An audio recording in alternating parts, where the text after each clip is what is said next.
नहीं, मुझे मत मारो, मुझ पर दया करो। तू मेरे मार्ग का कांटा है, आज तेरा अंत निश्चित है, इसलिए तुझे मरना ही होगा। सूरज पसीने से लथपथ होकर अचानक जाग जाता है। क्या ये सिर्फ सपना है या पिछले जन्म की अधूरी कहानी? हे भगवान, फिर वही आवाजें। ये सिर्फ सपना नहीं हो सकता, कोई तो है जो मुझे हर जन्म में मारना चाहता है। आखिर कौन है वो जो सूरज का पीछा हर जन्म में कर रहा है?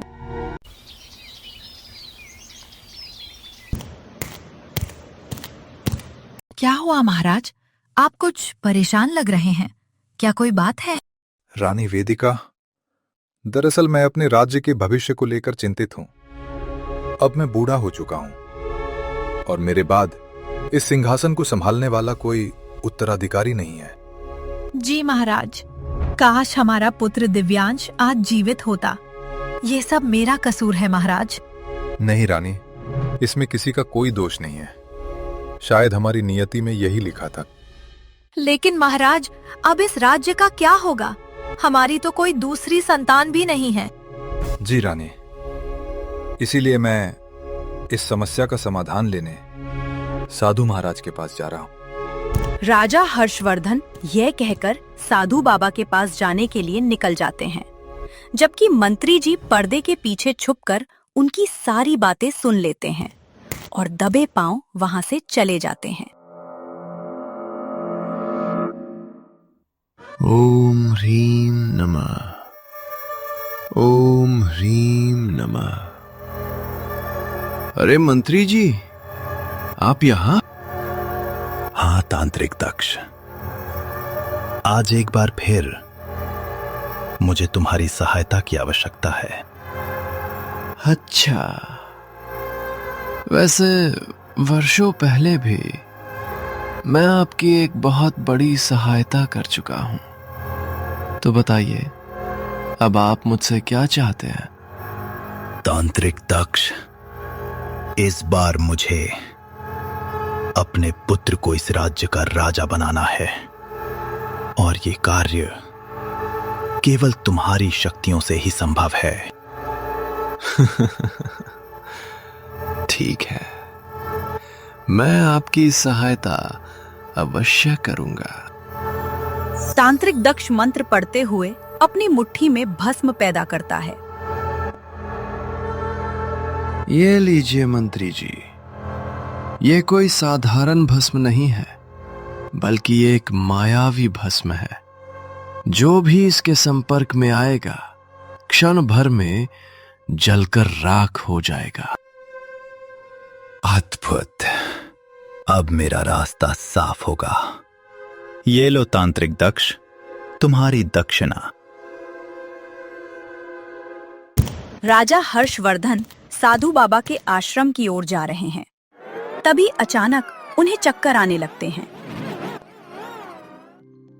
उफ, ये अचानक मुझे क्या हो रहा है? आंखों के आगे अंधेरा क्यों छा रहा है?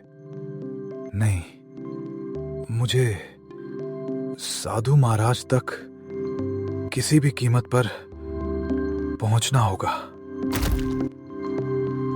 राजा हर्षवर्धन बेहोश होकर गिर जाते हैं।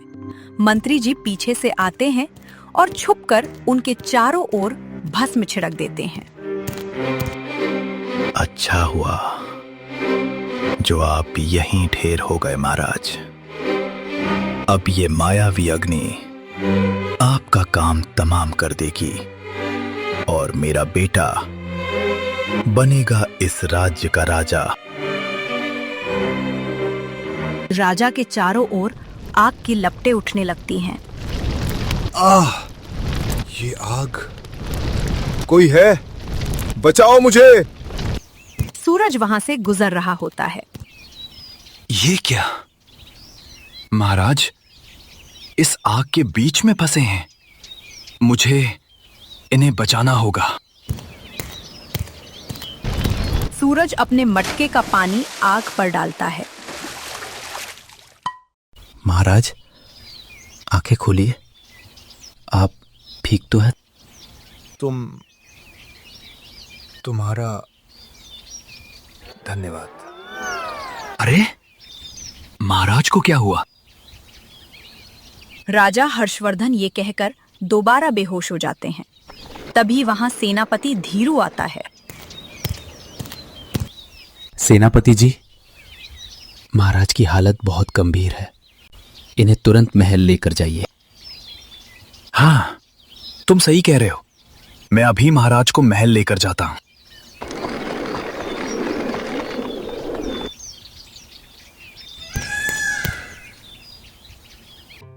राजा हर्षवर्धन को सही सलामत महल में देखकर मंत्री जी क्रोध से पागल हो जाते हैं। नहीं, ये असंभव है। महाराज को मरना ही होगा। मैं उन्हें और जीवित नहीं रहने दूंगा। मंत्री जी शमशान घाट जाते हैं, जहां तांत्रिक दक्ष मौजूद है। अब क्या हुआ मंत्री जी? आप फिर से यहाँ? हाँ तांत्रिक दक्ष, तुम्हारा वार खाली गया और राजा हर्षवर्धन अभी तक जीवित हैं। लेकिन अगर वो ऐसे ही जीवित रहें तो उनके रहते मेरा बेटा राजा कैसे बनेगा? असंभव। खैर, आप चिंता छोड़िए। अब राजा हर्षवर्धन खुद आपके बेटे को राज तिलक करेंगे। तभी तांत्रिक दक्ष एक लोटे में मायावी जल निकालता है। ये लीजिए मंत्री जी, ये सम्मोहन जल है। इसे राजा हर्षवर्धन पर छिड़कते ही वे आपके वश में हो जाएंगे और आप जो कहेंगे वे वही करेंगे। बहुत बढ़िया। अब शुरू होगा असली खेल।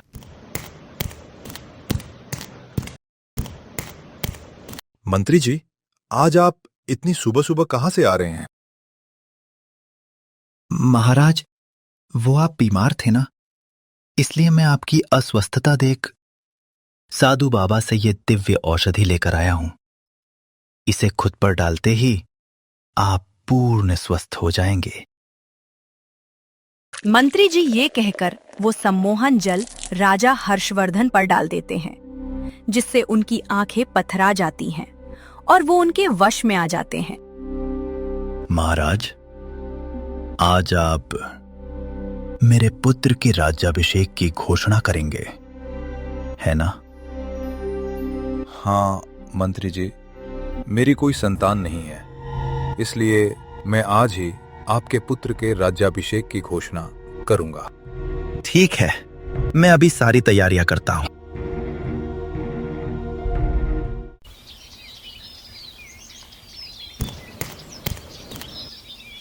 पुत्र, तुम यहाँ अकेले और उदास क्यों बैठे हो? प्रणाम महात्मा। बस वो मैं काम की खोज में भटक रहा हूं। मुझे अभी तक कहीं भी फलता नहीं मिली, इसलिए यहां बैठा हूं। तुम्हें काम की क्या आवश्यकता? तुम्हारे माथे पर तो राज्य योग लिखा है। क्या? राज्य योग? मुझ जैसे निर्धन के भाग्य में राजपाट? आप मुझसे मजाक कर रहे हैं महात्मा? नहीं, बिल्कुल नहीं। मैं तुम्हें वही बता रहा हूं जो तुम्हारी नियति में दिख रहा है। और क्या तुम्हें वो विचित्र सपने नहीं आते? सपना? हाँ, मुझे बचपन से ही एक अजीब सपना आता है, लेकिन आपको कैसे पता? मुझे सब पता है, क्योंकि ये तुम्हारा पूर्व जन्म है। पिछले जन्म में तुम राजा हर्षवर्धन के ही पुत्र थे। क्या मतलब? राजा हर्षवर्धन जिनकी मैंने रक्षा की, वही मेरे पिता है? हाँ, इसलिए अब तुम वहां जाओ और अपना हक लो, और साथ ही राजा हर्षवर्धन के पुत्र के कातिलों को पकड़वाओ। साधु बाबा यह कहकर वहां से चले जाते हैं, जबकि सूरज भी महल जाने के लिए निकल जाता है।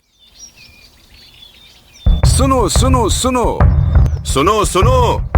महाराज ने मंत्री के पुत्र वीरसेन को राज्य का उत्तराधिकारी घोषित किया है और इसी पूर्णिमा को उनका राज्याभिषेक होगा।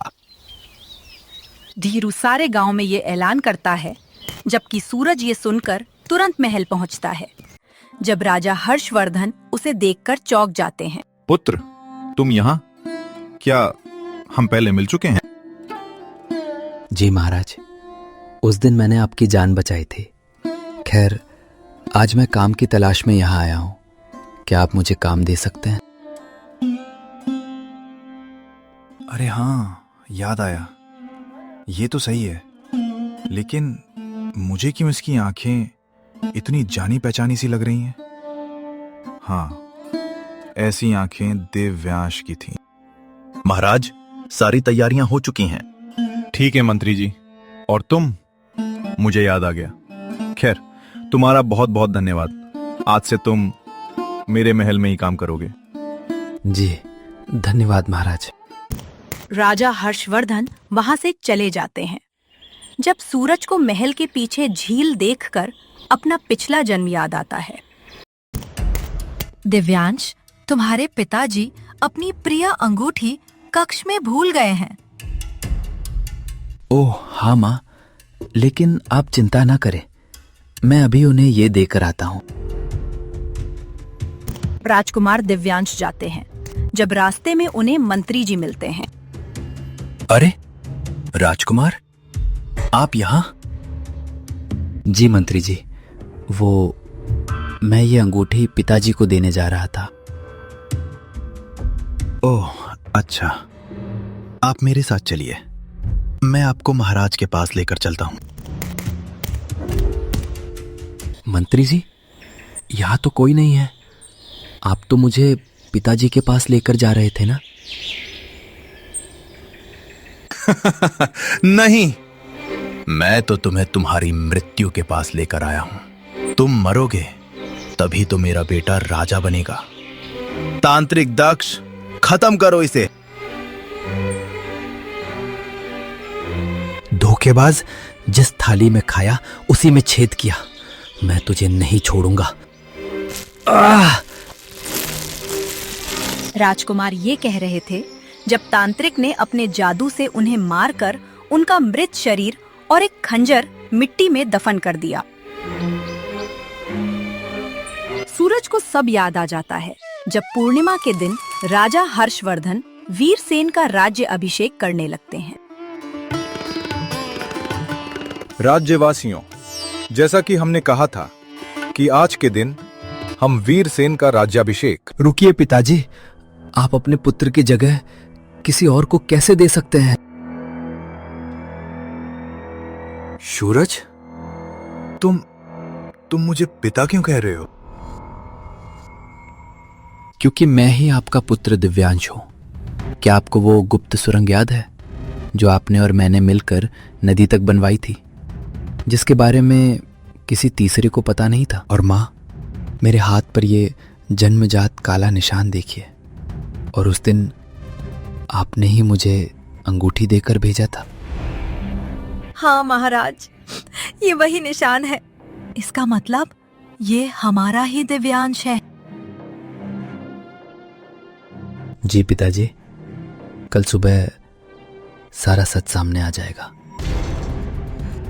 क्योंकि आज पूर्णिमा की रात है और आज ही कोई उस जगह तक पहुंच सकता है जहां मुझे मारकर दफनाया गया था।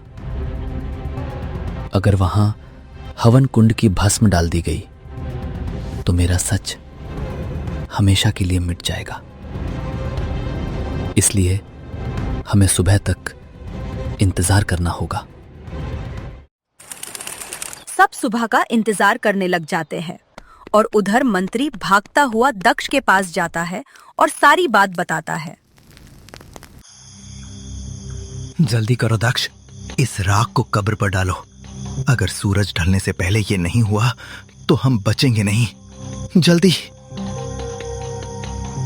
इतने में पीछे से राजा आ जाते हैं और मंत्री और दक्ष को देख लेते हैं। रुको, विश्वासघाती। महाराज, आप यहाँ? सिर्फ महाराज नहीं, तुम्हारी मौत भी यहाँ है मंत्री। देखो, जहां तुम भस्म डाल रहे हो वही मेरी कब्र है।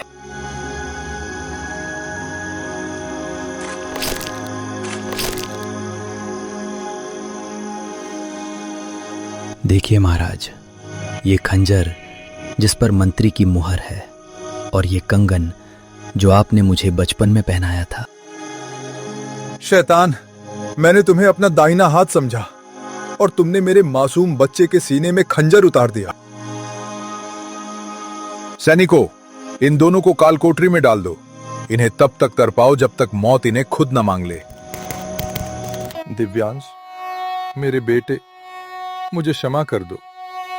आज से ये मुकुट, ये सिंहासन और ये पिता सब तुम्हारे हैं। तो क्या सूरज के राजा बनते ही सारे संकट टल जाएंगे, या मंत्री का कोई और भी गुप्त साथी है जो अब भी अंधेरे में छिपा है? जानने के लिए अभी सब्सक्राइब करें और घंटी बजाना ना भूलें। असली रहस्य तो अब शुरू होगा।